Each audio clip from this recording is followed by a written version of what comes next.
If you're new to the wonderful world of Doctor Who or have been a fan for some time, you might have a question or two about the way it looks. Why is it that for the first 4 series of the modern run, it looks kinda low definition, then suddenly looks fantastic from 2009 onwards? What's going on here?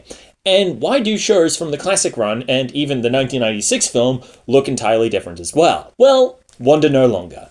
Over this video, I'll go over the different formats that the modern run of Doctor Who was shot and broadcast on, as well as a quick history on the shooting of the 1996 TV movie as well. Some of this information is a little bit technically involved, but I will do my best to keep it all to the very basics. For those who didn't see it, this is a follow-up to a video I did on the video formats of the classic Doctor Who series and how it has been restored in current times. If you didn't see that video, this one will still make sense, but do feel free to check it out. And if you did see that video, stick around because at the end of this video, there will be a few extra details about the production of Classic Who as well. With that all out of the way, let's get into it. Part 1, a history of videotape and film. I promise, this is important. As most are probably aware, celluloid film was the most popular way to shoot TV and film for quite some time. It came in various sizes, the most important for this video being 16mm and 35mm film, and generally runs at 24 frames per second. Unless it was being filmed for British TV, in which case it ran at 25 frames per second for reasons that will become apparent in a moment. However, live broadcast TV couldn't use film for, I imagine, obvious reasons, so instead electronic cameras were developed, the output of which was recorded onto videotape. Depending on where you were in the world, you get different resolutions of video from videotape due to different broadcast standards. The finagling of that is complicated, but what we need to know for this is that Britain used the PAL system, which had 576 lines of visual definition. Imagine a line having a height of 1 pixel as an analogy. And the USA used the NTSC system, which had 480 lines. Analog video was also an interlaced format. Whereas film is progressive, meaning you get one frame right after the other, analog video splits these frames into fields of alternating lines, which play in a staggered progression like this. On the PAL system, you had a refresh rate of 50 fields per second, or roughly 25 full frames per second, and on the NTSC system you got 60 fields per second, or 30 full frames per second. As I said, videotape was by and large an analog format. However, as the age of digital technology began, it was reasoned that a digital signal could also be recorded onto videotape. Thus, digital videotape was born, which could be used to record both progressive and interlaced video formats. While most TV continue to be recorded as interlaced video on tape, progressive digital videotape can be found in things like Danny Boyle's 28 Days Later. Now, to be clear, digital videotape is different from digital video files stored on hard drives or flash memories like MP4 files. To avoid any confusion, I will refer to digital files as digital and digital videotape as DV. Clear as mud? Cool. Hope you're taking notes, this will be on the test. Part 2, Doctor Who, 2005 to present. In 2005, high-definitional digital cameras were still pretty new, but most people were still using film or on TV, standard definition DV. This includes the BBC. 16mm film was used to shoot dramas like the famed Isekai Life on Mars, and DV was used for cheaper productions like sitcoms and such. The IT Crowd was done on DV, for example. So when it came to start up Doctor Who again for the revival, like the classic run, it would be shot on videotape, only this time it would be DV rather than the analog tape it was shot on from 1963 to 1989. The first 4 seasons were shot with Sony Digi Betacam cameras, which shot interlaced video at 50 fields per second to fit with the PAL broadcast standard. However, in the case of modern Doctor Who, this footage would be de-interlaced after recording to show the video at 25 full frames per second rather than 50 fields per second. So from 2005 to 2009, Doctor Who would have the standard definition look of videotape, but the frame rate of film. Now, keen-eyed viewers may notice that Series 1 looks significantly more low definition than the rest of the DV years. Why is this? I genuinely can't find any information for this one. I took a quick scan on the internet and came across a couple of theories that it was shot on an earlier model of the Digi Betacam camera, it was processed in post differently from the rest of the series, things like that. I don't feel confident definitively saying which one of these is correct, or maybe it's none of them, but it's there and I'm fascinated by it. If you do know what the deal is here, chuck it in the comments. Incidentally, film would be used sparingly across this run of Doctor Who. A sequence involving ninja monks in the Series 2 episode Tooth and Claw was shot on 35mm film rather than video, but it never became a mainstay of the production of the show in the modern era. By and large, Doctor Who would be shot and broadcast in standard definition until the Easter special Planet of the Dead. Around this time, the BBC was making a move towards discontinuing standard definition and moving towards a digital broadcast format. To change with these times, the Doctor Who production team changed formats as well. The 2009 specials from Planet of the Dead to the End of Time were shot on Sony HDC cameras in high definition, bringing a whole new look to the show. In 2010 for Series 5, the look of the show changed again, this time even more dramatically. Now it looked almost cinematic. This is because the show had switched cameras again to the Sony Cine Alta. These cameras were designed to emulate 35mm film cameras, which is why Series 5 has an almost filmic look to it. In 2011, the show changed cameras again, this time to the ARRI Alexa.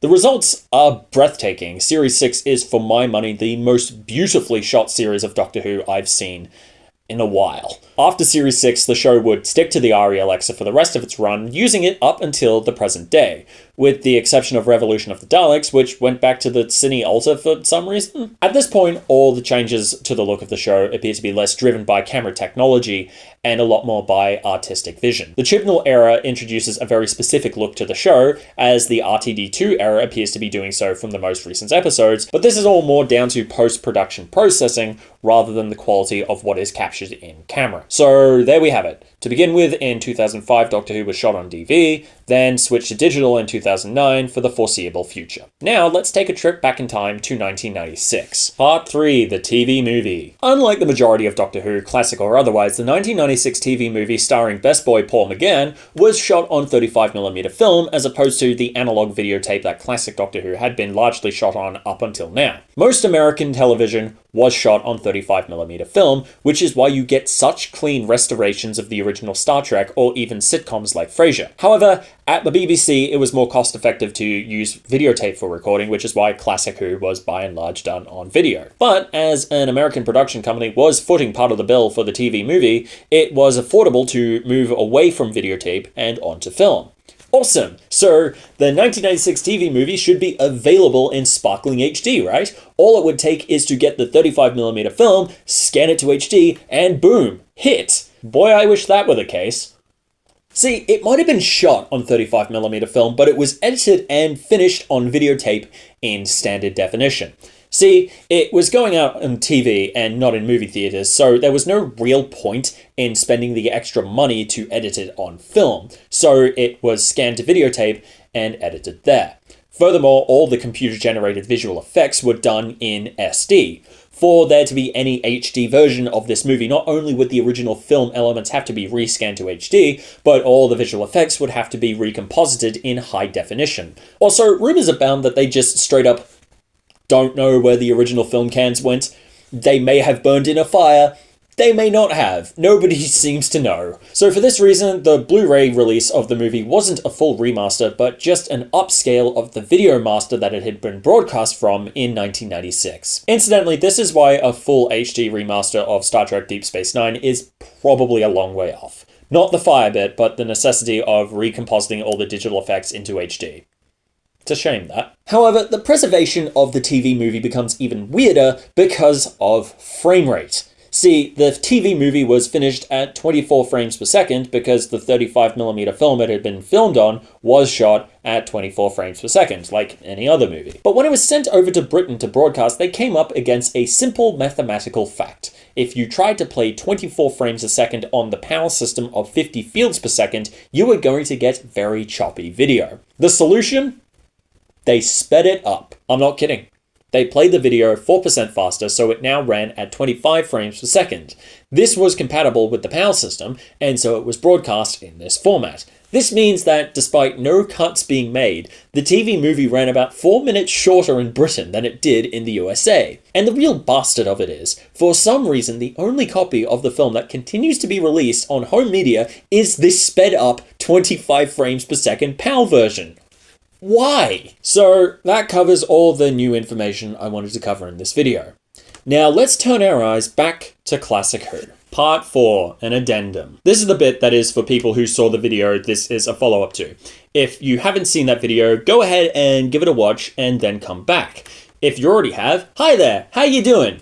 Your wife left you? Oh, that's no good. That's a fucking terrible bit. So that last video did numbers by the standards of this channel, which was really exciting for me. It did so well that technicians from the BBC who have worked on the restoration of Doctor Who before found it. Oh, cool! Except for the bit where I got absolutely roasted by them. No, just kidding, that was also pretty hype. Now, for the most part, they were pretty understanding. As that video was only meant to be a basic look at the technology of classic Doctor Who, I did leave out some nuances purely because to explain them would involve diabolical technobabble. Given that video was already 20 minutes long and my intended audience was people who may not know the complexities of all this tech, I figured it was wiser to keep to the basics. On this front, the comments understood that was the intent and gave me a pass. But I also did get some stuff straight up wrong, and oh boy did they not let me off the hook for that. So this is a correction. An apology video, if you will. I have made a serious lapse in judgment.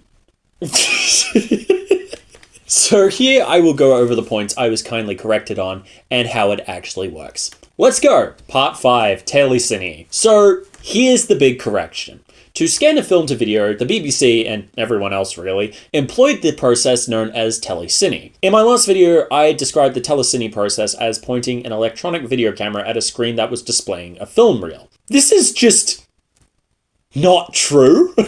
I genuinely do not know how I came up with that little doozy, and I'm really embarrassed that I said that. I tried to cover that up in the edit with that little text disclaimer, but that's not gonna cut it. I told you lies. It's not true. I'm sorry.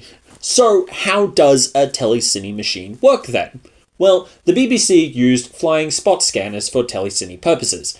These machines use cathode ray tubes, the same technology used in old TVs, to scan the film frames with an electron beam.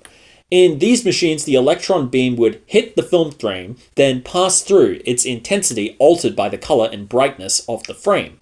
3 photomultipliers on the other side of the film, one for red, green, and blue, detect the altered electron beam, then convert the beam's intensity into electrical signals. These signals would create an electronic video signal, which could then be outputted onto videotape.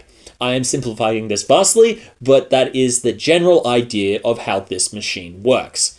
This is probably a better explanation of Telecine than the piece of shit I served in my last video. A fair sight more interesting too, I'd wager. Technology is fascinating, man. Part 6, Metadata. In my last video, I described how videotape consisted of both video information and metadata. For example, on 625 line PAL tape, I said that 576 lines of that was video information and the rest metadata. And like, kinda? I mean, if you want to be really granular about it, that's correct. See, to begin with, not really. On black and white 405 line videotape, it is true that only 376 lines of that was video information. However, those remaining 29 lines didn't do much of anything. Okay, not entirely true. According to Simon Anthony, the BBC engineer who hit me up in the comments of the last video, who worked on Doctor Who restoration, one of those 29 lines would be used essentially for a click track at 50 Hz, an audio track by which the video signal could be kept in sync. The other 28 are basically empty space, giving the system time to reset for the next video field. The same concept applies with the 625 line tape. One of the 49 lines not used for video information would be used for this control track, the rest were blank spaces. And I'll write your name. Now, later on, those empty tracks would be used for teletext, which could code in things like closed captions, or those little breaking news banners. So like, I wasn't completely wrong. I mean, my definition of metadata in that video was basically just not video information because I thought that would work fine for the audience I was writing for, Gen Z kids like me who had never really lived with videotape. But the engineers found it, so I should probably cover my ass. Just kidding, I'm so thrilled someone who restored Classic Who has seen that video, and also kind of thrilled that I got corrected. I learned a bunch of new stuff that way. There are also a couple of little points that needed correcting. Apparently the switch from 405 line to 625 line PAL tape happened on Doctor Who with the serial The Enemy of the World, not at the beginning of the Kylo era like I said, and there appears to be a bit of an argument as to when exactly 35mm film was phased out of location shooting in favor of 16mm. The general consensus seems to be somewhere in season 5, and Wikipedia alleges that the Web of Fear was the last use of 35mm film for location work, but beyond that, I couldn't find a concrete, useful answer that I felt I could in good conscience call a correction. Also, the Space Pirates Episode 2 was not shot on 35mm film, or at least not in a film camera. See, it was recorded on electronic video cameras, but the final master of the episode was on 35mm film as opposed to videotape. We have some very badly worded sources to thank for that confusion. With these major corrections out of the way, I'd like to talk a bit more about some of the finer details of studio and location work in classic Doctor Who. I viciously simplified the general rules there in the last video for time, that studio was videotape and location was on film except for when it wasn't. In that last video, I didn't think I had time to get into some of those finer details. But I do here! Part 7, Location on Video. Before the Mysterious Planet, when shooting location work on videotape became BBC standard and film was phased out of location work entirely, 4 serials had their location work recorded onto videotape instead of 16 or 35mm film. In these cases, the production team made use of outside broadcast vans, which were originally designed for news broadcast. The first to use these videotape OB vans was the season 12 premiere Robot. This was a serial that was going to rely heavily on visual effects being applied to location work to realize the giant robot in the final part. However, there was concern about using film here.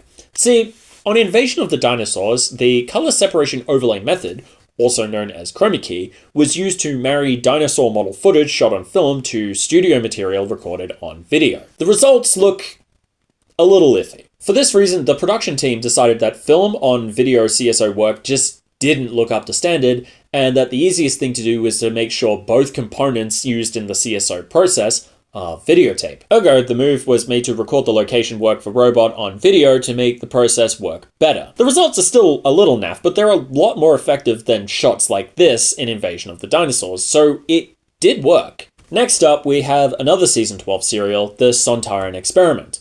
Like Spearhead from Space, this serial was shot entirely on location, but it also has the neat distinction of being the first serial to have absolutely no indoor scenes at all. However, unlike Spearhead from Space, the Sontaran Experiment was shot on videotape by use of OB vans. This was a decision made due to concerns over editing turnaround time. To edit a serial entirely shot on film, the whole serial will have to be telecine to video, then edited. However, shooting video with OB vans cut out this telecine process, speeding up the editing process immensely. Thus, the Sontaran Experiment was taped rather than filmed. Up next, we have The Seeds of Doom, the season 13 finale, and the favorite Doctor Who serial of very cool and sexy people. Can I make that joke? On this occasion, the use of broadcast vans sort of fell into the lap of the producers by accident. See, originally, The Hand of Fear was lined up as the season 13 finale. In its original form, it called for a lot of CSO work in location, much like Robot. For this reason, the production team booked the use of outside broadcast vans for this production block to ensure the quality of the CSO work. However, rewrites of The Hand of Fear stalled, and it was decided to push it back to season 14 and commission a new finale for season 13. Hence the Seeds of Doom. As the OB vans were already pre-booked for this production block, director Douglas Camfield ended up recording the location work for this serial on videotape. Finally, we come to The Stones of Blood in season 16. On this serial, the use of videotape on location came down to purely aesthetic reasons. Director Darryl Blake simply thought the switch between film and video when the show cut from location to studio looked a bit shit and wanted to avoid it. So that covers videotape going on location, but there are still a couple of fun little details in specific uses of film and video outside of general standards. Let's talk about models. Part A, a trip to Ealing Studios. Much like the location work, by and large, any model shots for Doctor Who were done on celluloid film. Again, for much of the history of this show, this was 16mm film, but in the earlier years, 35mm film was used as well. However, flirtations were made with recording model shots on video as well. Nightmare of Eden is notable for being one of the first serials to have its model work done on video, due to budgetary and time reasons making film shoots for the models difficult. It was a lot more cost and time effective, but the visual effects department weren't happy with the results. For this reason, much of the model work would continue to be done on film until the end of the classic run in 1989. To explain this next little detail, a sidebar. Most of classic Doctor Who was recorded in Shepherd's Bush, London, beginning at Lime Grove Studios before moving over to the BBC Television Centre. Everything at Lime Grove and the Television Centre was recorded on videotape. However, there would be occasions where recording in a video studio wouldn't work. Perhaps shooting a particular set piece in the smaller studios at the TV centre or the Lime Grove wasn't practical, or perhaps someone needed to appear on a TV screen. The latter wasn't always the easiest thing to do due to editing limitations on videotape.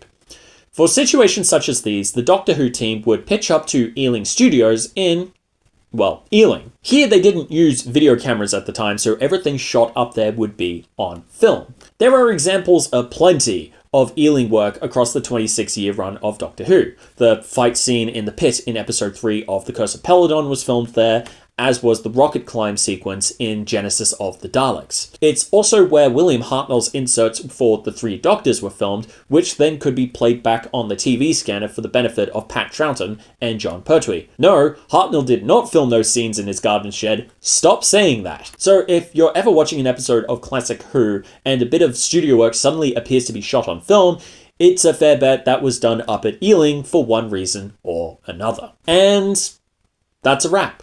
I think that's everything I can cover quickly and relatively painlessly on the many wide formats of Doctor Who. Like last time, this is still a bit of a basic look and leaves out some diabolical technobabble for the sake of not getting too bogged down. If you found this in any way informative, let me know. And in the meantime, I hope you have a good day.